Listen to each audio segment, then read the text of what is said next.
Morning, my name is Jason Bach. I'm a staff software engineer at Rocket Mortgage, and my fast focus talk is using Copilot to build migration tools. So as you've seen before and probably will see throughout the rest of the conference, please fill out the session surveys. I appreciate getting the feedback. VS Live does as well. So please fill those out. That's a little bit of information about myself. The key thing is the email address down at the bottom.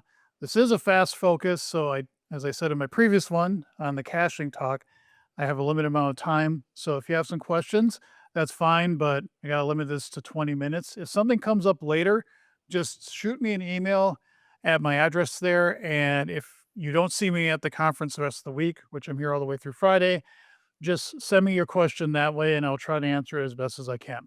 Yep. All right. So everybody's got some thoughts about this, right? I mean, I think probably most, if not all, the talks here at least touch upon this tangentially. This is also about Copilot, so it's definitely what the main focus is about this talk.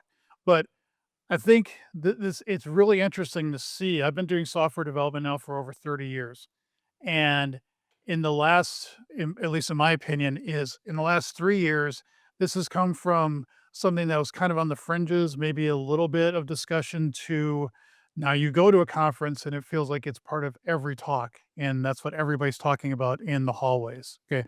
This is something that a lot of people have an interest in. And because it's such a huge topic of conversation, is that everybody's got opinions about it. I have my opinions, you have your opinions about it. You may like it, you may not. You may be using it for everything you're doing in your job.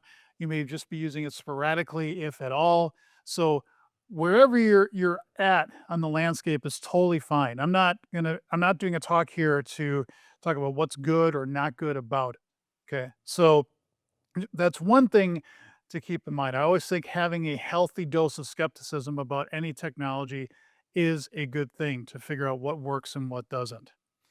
Another thing about this is that it is moving incredibly fast. So, in fact, the topic that I'm doing in this fast focus, when I first submitted it to VS Live, compared to what you can do now, has changed significantly. That's not to say that the journey that I took with this tool is invalid. It's just you may say, well, why didn't you do this? Or why wouldn't you use this? It's because again, 6 months ago, these new techniques haven't even been out there that we see now. Okay.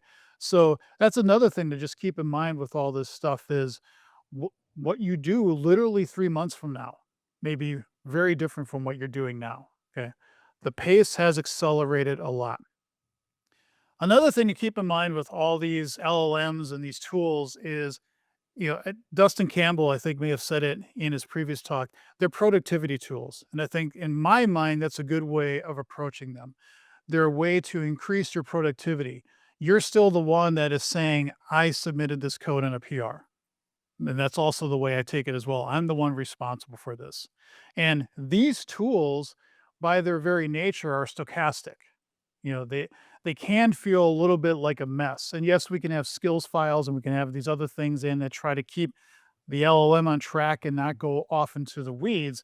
But you may have experienced that if you're putting in a prompt and saying, can you do this, whatever it is, or, by the way, don't say please, just say do this. It's just ones and zeros. It's not a personality. Just tell it to do what you need it to do. But you tell it to do something, and then 5 minutes later, you'd say the exact same thing, and what you get will probably be slightly different. Yeah. And I see some people nodding their heads. Yeah. There's nothing wrong with that in the sense is as long as you keep that in mind, that's what these tools are based on is some stochastic processes that are going to have some variability in them, then that's okay. There are times, though, more often than not, where we want something very deterministic. For one, that would be your compiler. If you would give it code and it would give you a slightly different behavior every single time you compiled it, would that be a very good compiler? Probably not. Okay. You want something that gives you, even if you're giving it garbage, it gives you the exact same garbage out based on what you gave it. Okay. So you know how it's going to behave. And that's also a very desirable thing that you would want specifically as it gets into building tools. And that's now where I'm going to start to shift what I did for this presentation. Okay. So Has anybody started to look at doing modernization with applications? Okay, probably a lot of people yeah, a lot of hands come up. And that can be we have .NET framework applications that we want to migrate to .NET proper. Okay. Or what I saw when I back in my consulting days where we would have clients that say, we have a huge code base in this old language that is no longer going to be supported, or we don't want to support it anymore. We want to move it into a modern environment, and there's all these sorts of tools that you'd find that would say, "Yep, we can convert it with 100% efficiency," which sometimes that wasn't true. But, we wanna take the old stuff and move it into a new way, modern way of doing things. And so, for example, you'd see now in Copilot, this is a screenshot of GitHub Copilot modernization. I think John Galloway may be doing a talk on that this week on modernizing .NET applications. We'll probably show this in detail. So you can take an old app and say, how can I move it to .NET proper? And depending upon third-party libraries you may be referencing, open source projects that really don't exist anymore, that migration path may be somewhat painful or extremely painful. So this tool does a really good job of saying, okay, this stuff is easy. This stuff is not so easy, and can give you a path or a plan to say, okay, now if we really want to do this, this stuff may be pretty rote. We can have an agent go off and do that kind of work. This stuff we might need to address with a little bit more surgical precision and how we want to migrate that code over. Okay.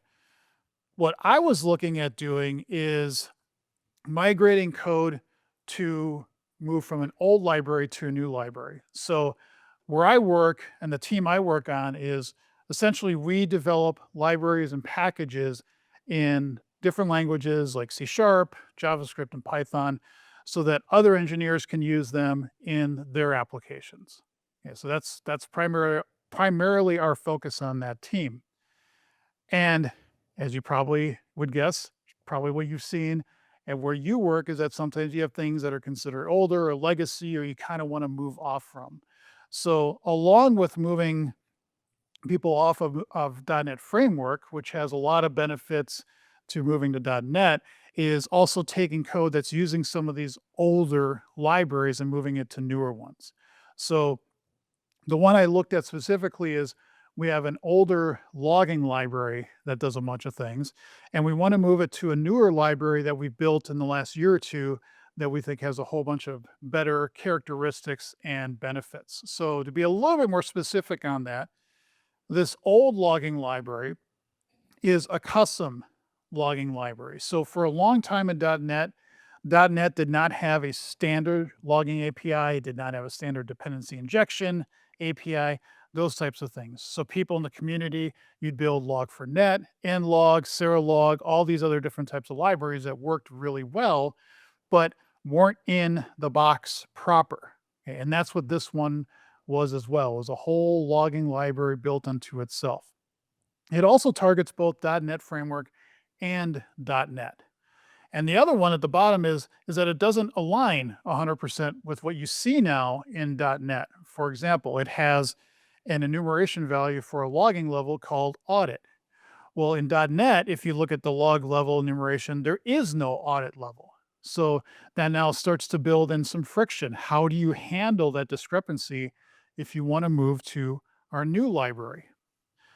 So our new library is just a formatter. We don't build a whole logging API infrastructure. That's already there. So all we really focus on with that is taking what somebody needs to log and put it into our standard format that we use internally. Okay. It also just targets .NET. So we don't support .NET Framework users, and that's intentional because we don't want to support that old stuff. That feels a little silly or weird saying that because I'm guessing how many people support .NET Framework in here? A lot, yes. Would you like to move to .NET if you could? Yes. I mean, I would hope people would say yes, because there's a lot of benefits in doing that. I also understand that doing that takes effort, even with a lot of these tools, still takes effort to do. But for newer apps, we're purposely targeting just .NET.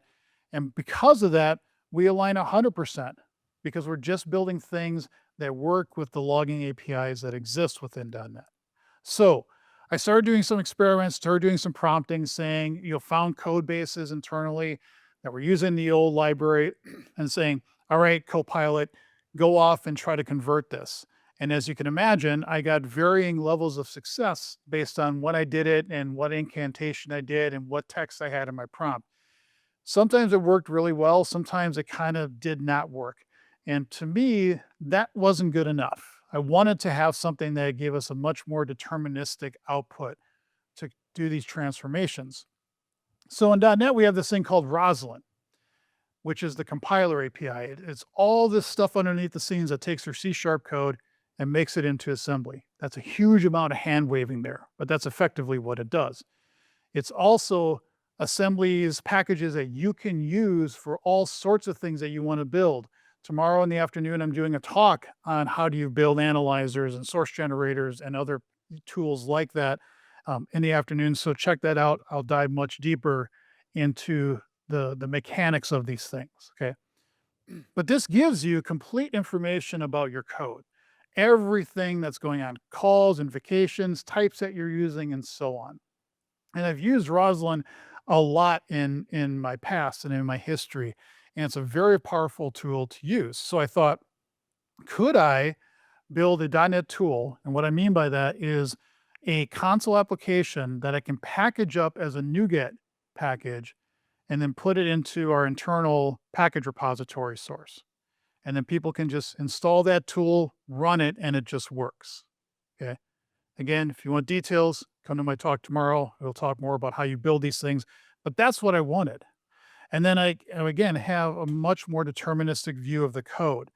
But using Roslyn can also be kind of intimidating because you do have to know a lot about, at least to some degree, you have to know about compilation and semantic models and all this other stuff. So then I thought, well, let's marry the best of both worlds. So this isn't the screenshot, but it was effectively something like this. I just said, okay, Copilot, build me a .NET tool that uses Roslyn that converts code that uses the old library into the new one. And the result of that was a really good start. And that may sound funny, but it was actually, it got me on a really good path because I didn't have to build all the code that you need for Roslyn to make things work. So I've got a couple of code snippets here to show you it's not everything. And again, it's an internal tool, so I can't demo it, but this gives you a little bit of a feel for what we got out of this tool. So with Roslyn, what you can do is you'll notice that there's a piece of code there that says MS build workspace create. Okay. So that creates this workspace object. And from that workspace object, you can start using that to drill into your solutions and your projects. So you can see here that we go and look for all of the solution files within a directory that the user is starting from. And then within each solution, we can say open solution. And so what that gives us then is a way to go through and say, okay, go through that solution and start processing what's in that. So you can see here, you can take the solution and say, find me all the projects that exist within the solution. And in this case, all I want to find is CS projects, C# projects. So if I had SQL projects in there, if I had does anybody use VB or at least admit it? Okay, nobody's raising their hand, fair enough. But I just am filtering this for C#. I can now start looking through the project itself. I can look through all the C# projects and process them as well. But I can also do things that the tool didn't necessarily give us out of the prompt result didn't give us out of the gate right away, which is using central package management. Does anybody in here use directory packages props files? Okay, a couple people. If you don't know what those are, you can basically set in, if you have a directory build props file, which is awesome. If you have that, you can say, bless you. And you can also say, I want to have central package management in my solution. And so it takes all the version numbers and everything that you have with all your NuGet packages in all your projects and puts them in one file. So it literally centrally manages it, and it's nice, but the tooling doesn't support that out of the gate. So what we can do is we can start looking through all your directories and looking for directory packages, props files. And if we find them that are referencing the old version, we just do XML processing on them and change the attribute value so that it's referencing the new logging library and it's using our latest version. So we can update all those files as well. As I said, we're using Roslyn, so we have complete information about all the code. So we can do things like, hey, we get to the code part, we get to the syntax tree, we can find all the invocations in that, in whatever file we're currently looking at, and we can use that to say, find invocations that we're using the old logging libraries APIs, and then transform them into our new call. So you can see down at the bottom, we have this .log message. That's us taking all the old arguments, changing them around so that they'll fit into our new structure, our new API call, and it just changes the code itself. So the user doesn't have to do one thing to migrate. And then one of the last things we notice that happens, and this is more of a Roslyn thing than anything else, is that when you change the structure of code from a syntax tree perspective, things start looking a little weird. It's still syntactically correct, but from a textual reading it perspective, it can start to look off. So what we also do in this tool is we added in the ability to say, if we change this file, mark it, and then we shell out to .NET format. That's a tool that comes with .NET, and what that does is it will reformat your document so it just looks nicer. So you don't have like all your new using statements in one line at the top. You'll break them out into separate lines. Okay. So we were able to add that into the tool. So it was this kind of nice marriage between using what we had to add in extra that didn't come out from the prompt at first, but that prompt gave us a whole project structure, everything, and a lot of Roslyn stuff already generated, so we didn't have to write that ourselves. So that was nice. So from a takeaways perspective, what was good is that we now had code that was deterministic. We could also easily test it. So we could write tests to say, if we see an invocation of this shape, does it transform into what we expect on the other side? And yes, could we use Copilot to say, write those tests for me? Absolutely. Of course, verify that the tests are good, but we would do that and let Copilot generate tests for us. That was great. And of course, using Roslyn gives us complete information about everything in our code. It made everything very simple to do those kinds of transformations and migrations. What didn't work so well is sometimes we miss corner cases. We miss certain extension methods in the old library that we had that a user would run then and say, wait a minute, you missed these things, so now our code doesn't compile, which was kind of frustrating for the users and understandably so. Also, with this kind of migration tool, it's a one and done thing. People are not going to use this over and over and over again. The intent is they use it once and now changes the code to the new way, and it should all be complete. So, there were a little bit of friction pain points with this approach. And I think the thing I got out of this and doing this kind of discovery process is with all this LLM stuff, with all this AI stuff, is that I think you have to find what works and what pairs well with other things, and what that may be for different people in this room may be wildly different. But take these tools again. I like what Dustin said, the productivity tools. Let them make you productive, but then also figure out how to make them work, for the case that you have at hand and generate the code so that it works well for what you're trying to solve. And that's what I think this helped us identify how to make this tool work well and then also improve it in the future. So with that, I'm near end of time. If you have any questions or comments, just feel free to come on up. Remember again to fill out the session surveys. I would appreciate it. And that's my time. Thank you for coming.